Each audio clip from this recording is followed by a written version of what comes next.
Bienvenue sur cette chaîne dédiée au montage vidéo sur DaVinci Resolve. Aujourd'hui, on va regarder comment importer des médias dans la timeline.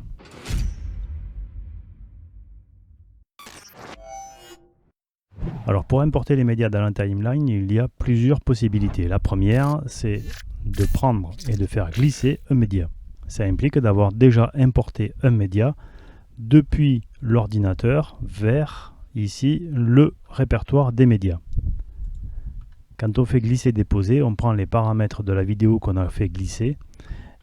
Ces paramètres sont définis ici. Si jamais on veut modifier les paramètres parce que, par exemple, on a un problème de cadrage ou autre et qu'on veut faire plusieurs séquences avec un média, on va y revenir, mais c'est tout à fait possible.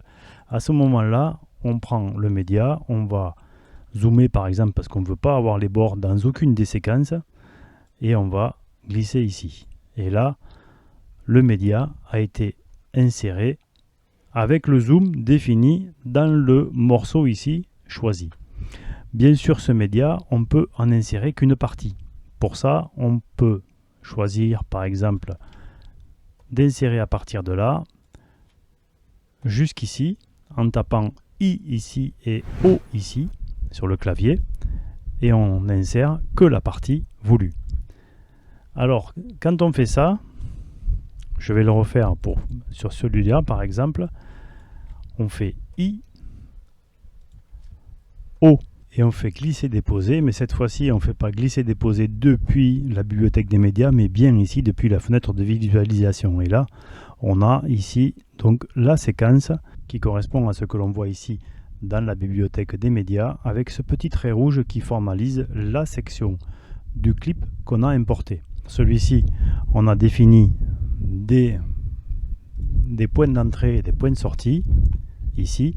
Pour les enlever, on va faire Alt I et Alt O, on les a enlevés. Et donc si on insère ici le clip en entier, on voit que la barre rouge ici est sur l'entièreté du média, alors qu'ici elle est partielle. C'est bien qu'ici on a pris une partie du média et ici on a pris la totalité. Si on en prend une petite partie puis une autre partie, toujours avec I et O,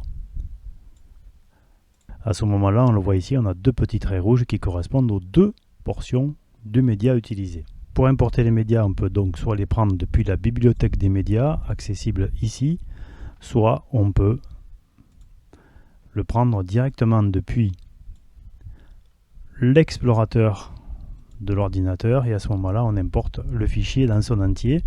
On le rajoute ici dans la bibliothèque des médias et il se rajoute ici dans la page médias. Voilà, deux façons simples d'importer des médias et d'en prendre une partie si on en veut une partie. J'espère que cette vidéo vous sera utile. Si c'est le cas, pensez à mettre un pouce levé, pensez à vous abonner et à revenir me voir pour d'autres astuces sur DaVinci Resolve. A très bientôt.